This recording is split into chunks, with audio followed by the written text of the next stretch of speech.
Welcome to specific heat capacity. Recall the example from the last video where holding an ice cube in your hand resulted in heat flowing from your hand into the ice cube. The energy in your hand, particularly kinetic energy, was lowered, so you feel colder. So the temperature of your hand has gone down also. The ice cube, on the other hand, is gaining that heat that came from your hand and is melting, which indicates that its temperature is rising. So clearly, there's a change in temperature that accompanies the transfer of energy. And in this lesson, we're going to look more closely at how much heat is needed to raise the temperature of a substance. Or more generally, what we're going to be asking is how much heat is needed for a temperature change. And the short answer to this question is it depends.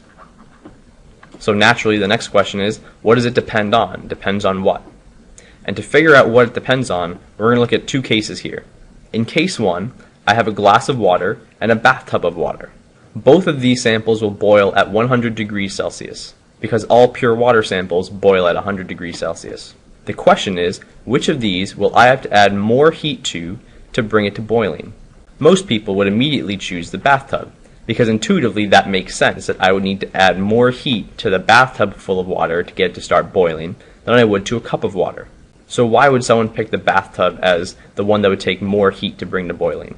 Well, it's because we all know that there's more water in the bathtub. So what are we really saying?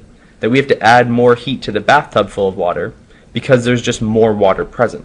So what we're saying is that it depends on the mass. The bathtub has a greater mass of water in it than the cup of water. Therefore, it requires more heat to cause this temperature change.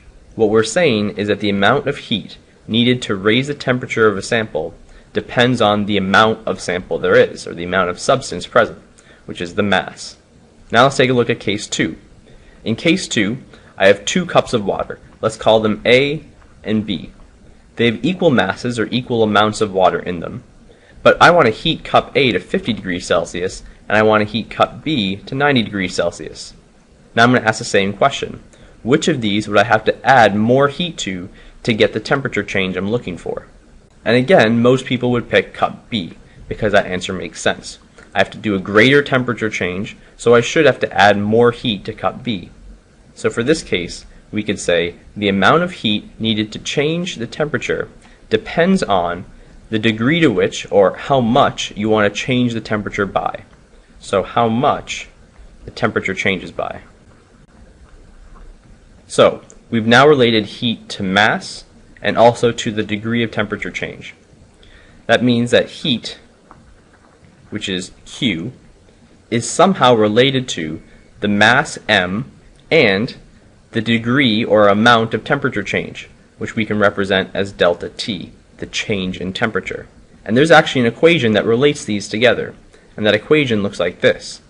Q equals M times C times delta T. And some of these terms we've already identified.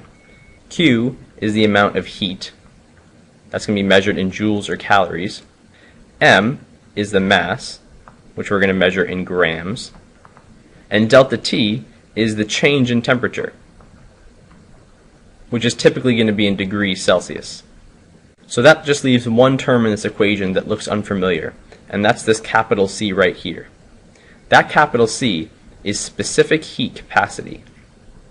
So specific heat capacity, represented by this capital C, is a constant that's different for each substance that represents the amount of heat needed to raise 1 gram of that substance by 1 degree Celsius. And the units for specific heat capacity could be in joules per gram degree Celsius or in calories per gram degree Celsius. These are compound units, so they only exist the way they do to make this equation work.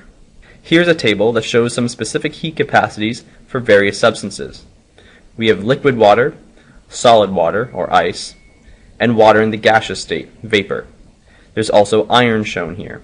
To point out a couple interesting things, the one that absorbs the most amount of heat to cause a temperature change is liquid water. This is about 10 times more than iron, which is interesting because we typically think of metals as substances that are good at absorbing heat. But clearly, liquid water is significantly better at absorbing heat than iron. It's also interesting to point out that water has different specific heat capacities at different phases. Ice cannot absorb as much heat as liquid water, and vapor can absorb even less heat. Let's take a look at how we can use this equation to figure out the amount of heat needed to change the temperature of a substance. This question is asking us how much heat is required to raise the temperature of 250 grams of water, liquid water, by 47 degrees Celsius. So because I have a temperature change by 47 degrees Celsius, I know that I need to use this equation. Q equals m times specific heat times delta T. And like always with an equation, the first thing I want to do is identify my variables. So we can start with the 47 degrees Celsius. We just said that that is the amount of temperature we need to raise it by, so that's the change in temperature. So delta T is 47 degrees Celsius. It also tells us that we need to raise the temperature of 250 grams of water, so that's going to be our mass, 250 grams. And the question is asking how much heat, so heat's going to remain our variable.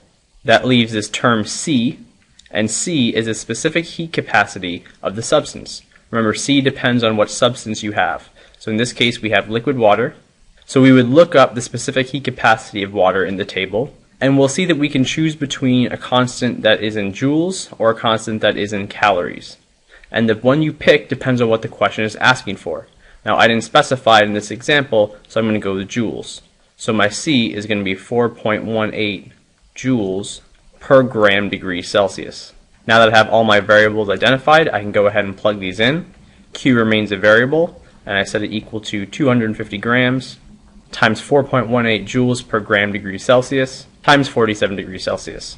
If I now evaluate this side of the equation, I'll see that Q equals 49,115 joules of energy. This is how much heat is required to raise this much water by 47 degrees Celsius. That wraps up our lesson on specific heat capacity. Write down any questions you have in your notes and bring them with you to class.